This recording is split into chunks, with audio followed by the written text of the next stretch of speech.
Commentaire de saint Thomas d'Aquin sur l'Évangile de Jean, chapitre 10, suite. Le Christ met ensuite en lumière l'explication de la parabole.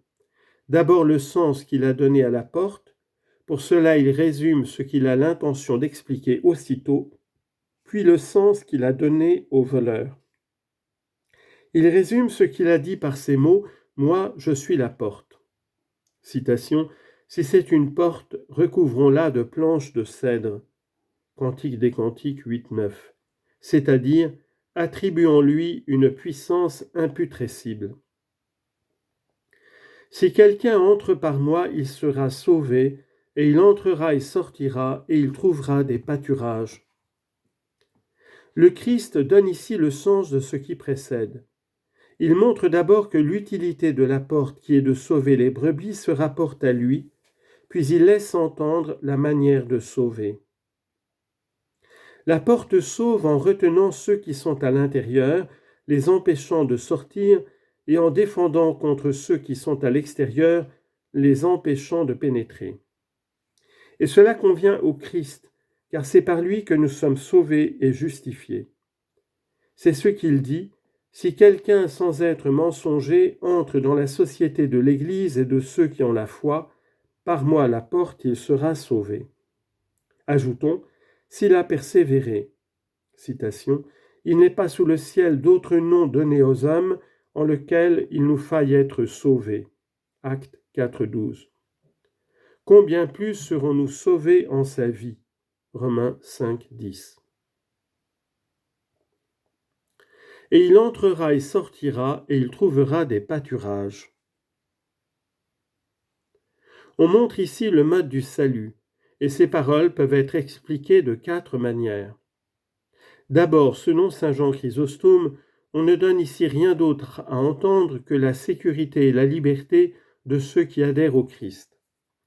Celui qui escalade par ailleurs que par la porte ne peut pas entrer et sortir librement, mais celui qui entre par la porte peut aussi sortir librement.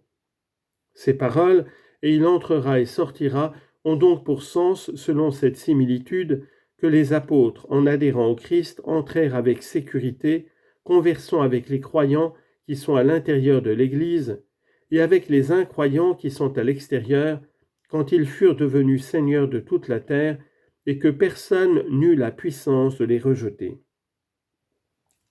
Comme il est écrit, que le Seigneur Dieu des esprits de toute chair pourvoie ce peuple d'un homme qui puisse entrer et sortir, que le peuple du Seigneur ne soit pas comme des brebis sans pasteur. Nombre, chapitre 27, verset 16. Et les apôtres ont trouvé des pâturages, c'est-à-dire la douceur de vivre avec les croyants, et aussi une joie dans les persécutions qu'ils subissent de la part des incroyants pour le nom du Christ, selon cette parole des Actes. Les apôtres s'en allèrent tout joyeux de devant le grand conseil, parce qu'ils avaient été jugés dignes de souffrir le mépris pour le nom de Jésus. Actes chapitre 5, verset 41.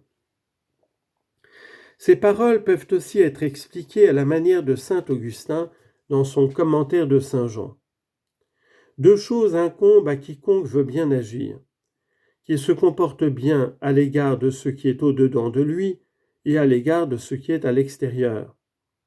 Or, dans l'homme, l'intérieur c'est l'esprit et l'extérieur c'est le corps. Citation, « Bien que notre homme qui est à l'extérieur se corrompe, celui qui est à l'intérieur se renouvelle de jour en jour. » 2 Corinthiens 4, 16.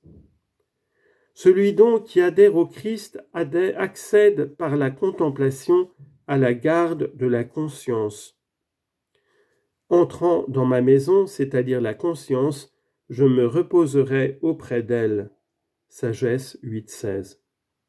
C'est-à-dire auprès de la sagesse. Et il sortira au dehors par une action bonne et pour maîtriser son corps.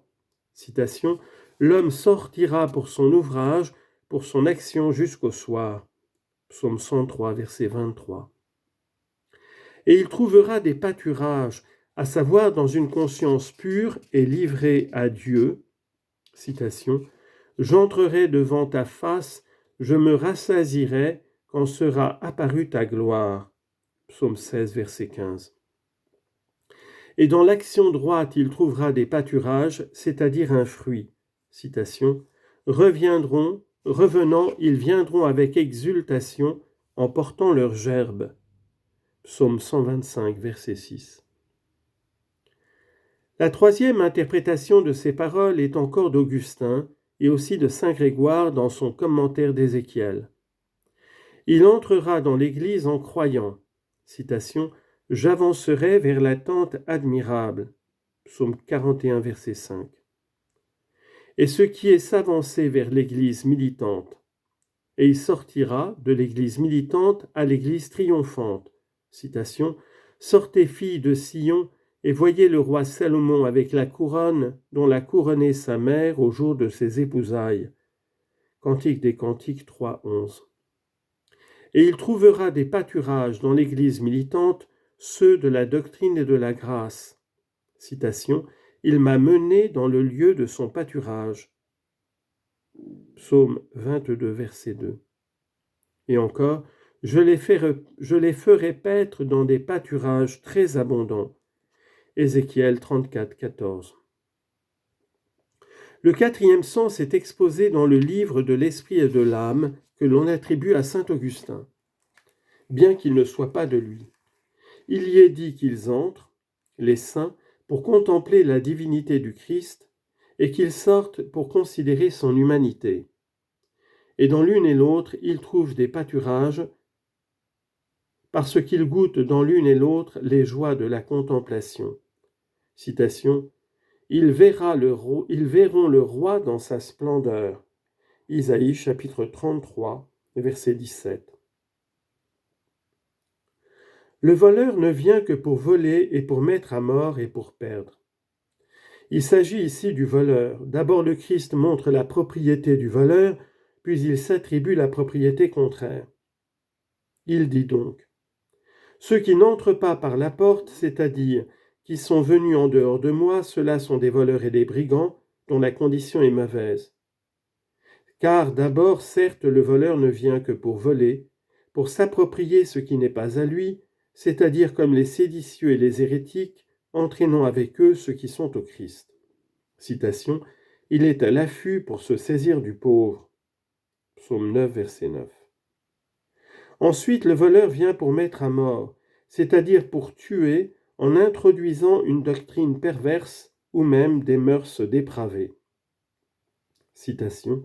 Elle conspire avec les voleurs qui tuent les passants venant de Sichem. Osée chapitre 6, verset 9.